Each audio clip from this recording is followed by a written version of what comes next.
Hey guys, Game Dog here, and welcome back to Let's Play Crusader, Part 7. Alright, now in this part we're going to be fishing off the fourth floor. We're going to start out with more of these weird enemies. Also, I still question what these are. Just wow. Alright, I recommend you just pass these guys. However, I don't recommend you just jump into spikes a lot like I did. And over here is the crest.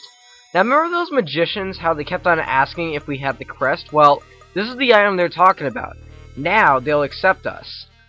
So yeah, there are two things you can do with the crest. The first I'm going to show off right now. This isn't really that important, but I figured I might as well show it off anyway.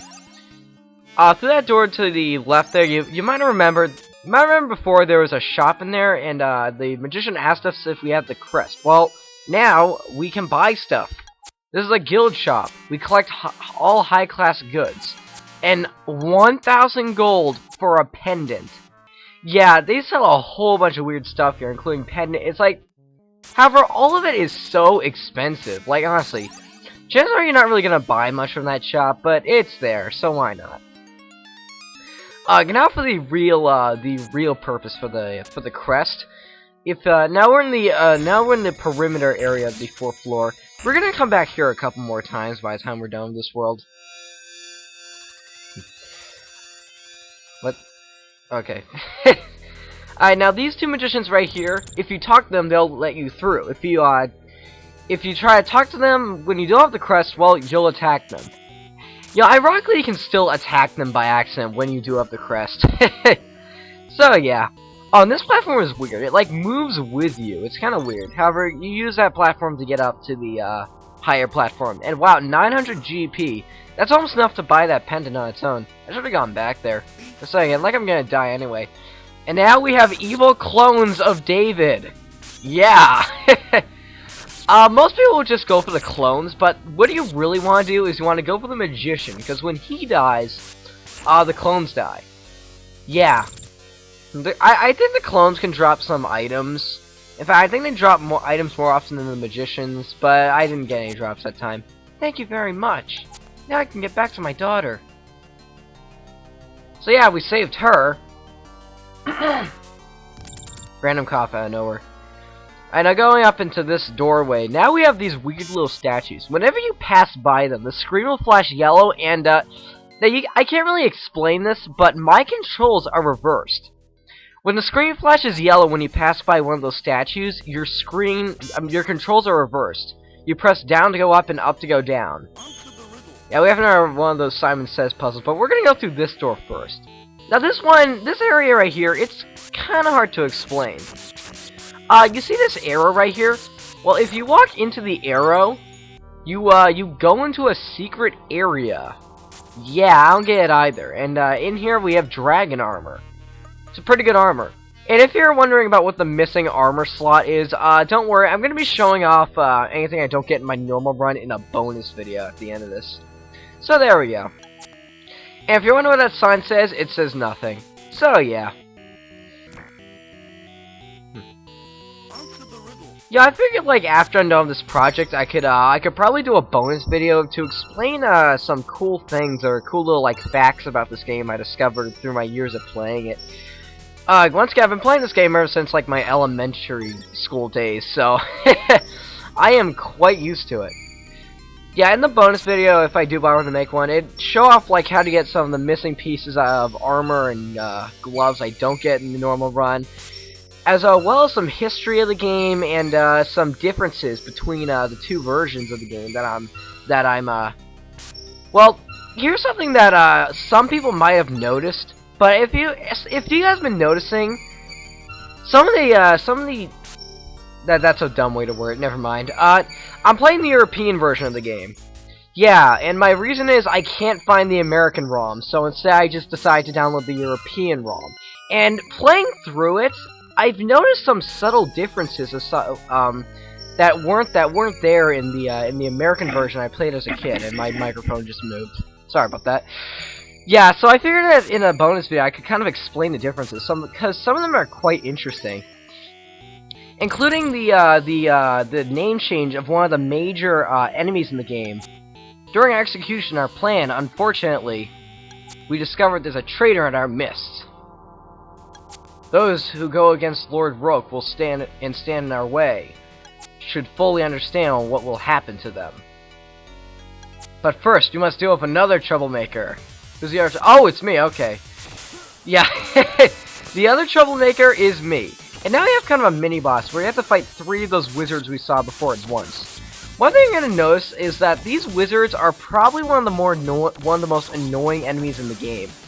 They get even worse later on when they duplicate themselves. And yes, it is as confusing as you think it is. Thank you. Just as I thought, my belief in Ramaya was wrong. The guild is planning something outrageous. I got scared and tried to bring their plan to the attention of the king. They are trying to revitalize Ramaya, the most evil demon who is sealed beneath the shrine.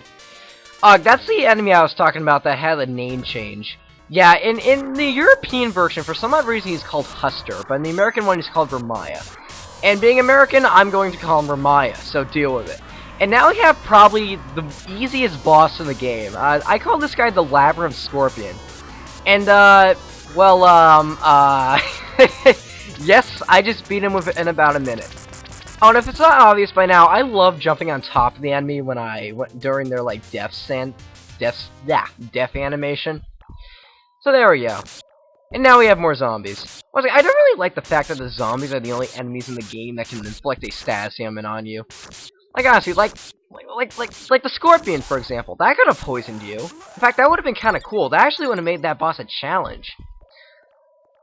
Yeah, and in this chest, we have key 4. And now, we can either backtrack, or we can use the sextant. Honestly, I've been playing this game since, like, elementary school, but I haven't known about the sextant since, like, 2 years ago. I took a little, did a little jump cut right there. So yeah, as you'd probably imagine, when I first found out about it, I'm like, oh, wow, I better grab that right now. So yeah, the sextant. I didn't know about it since like 2 years ago. So there we go. And now we have another one of these puzzles. This one is a bit more complex because, well, this time around, whenever you jump on one platform, the ones around it will change. One strategy I always have for these kinds of puzzles is to keep on jumping them in kind of a symmetrical pattern, like I am right now. For example, just step in the center one, and there we go. I don't find those as hard as some other people would. And now, one of the hardest parts of the game. Stop! Yes, it is a trial by fire. And if you're going to get a game over, or if you're going to die one time during this game, it's going to be here. This room is so relentless. Look how many fireballs are firing out of the walls. Like, they're literally coming out of nowhere. Ugh, look, already I've gone through 2 stakes. That's 200 health I had to recover. Honestly, that is difficult. And we have these statues again that reverse your control. Ow. I did not want a sword slash in my face, Mr. Skeleton. Yeah. Ugh. Now in here we have a full health fountain. Alright, now there are two other intersections we can go through in that room. This one right here leads to this area of these worms, which are guarding a door, which leads to kind of a cool thing in this game. Not really. It's really cool. It's cool to watch. I'll just say that. And now for probably one of the coolest looking things in this game, check out this awesome little orbital.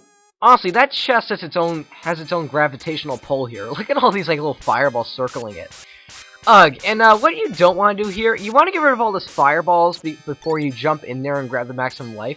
What I see a lot of people do is they just keep on trying to jump into it, and despite that gets rid of fireballs, it also gets you hurt, which I don't really recommend. Just stand where I stood and keep on hitting the fireballs. They'll go away eventually. And now, you have to hurry with this bomb, because it starts at a 10 count, and that's all the time you get to push it over to this door and explode it. You're most likely gonna get hit there. I kinda messed up on that. Welcome, Courageous One. That's a bad voice. You are back after overcoming many difficulties. But I wish to put you to the test once more, to see if you are the man who is worthy of using me. And now we have King Garriott. That's right, the king that's been spoken of in legends. We're fighting his ghost, or we're fighting his ghost in order to get a very powerful sword from this knight he's controlling his hands. Now, this boss is kind of weird. You might not notice it, but you might not notice this due to YouTube's compression. But there's this little shadow that's flying around the room. You have to attack this shadow. That's right, you don't attack the suit of armor, you attack this shadow that's floating around the suit of armor.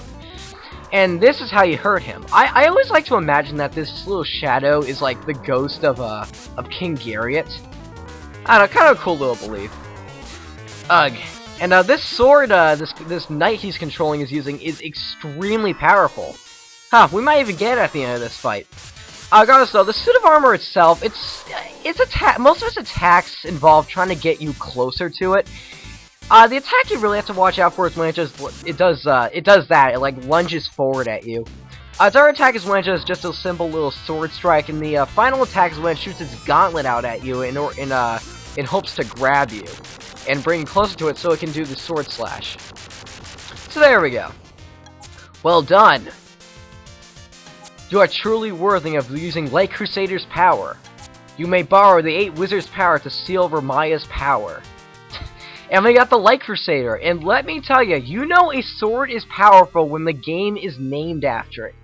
This sword is a beast. The Light Crusader is amazing.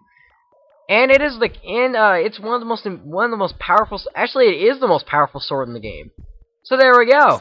We have the most powerful sword in the game right now. And now we are on floor 5. I told you we finished in this part. I told you we finished floor 4 in this part. And let me tell you, floor 5 is by far my favorite part of the game. We're not going to get into why in this video, but I'll tell you one thing. It involves this crystal in a lot of worlds.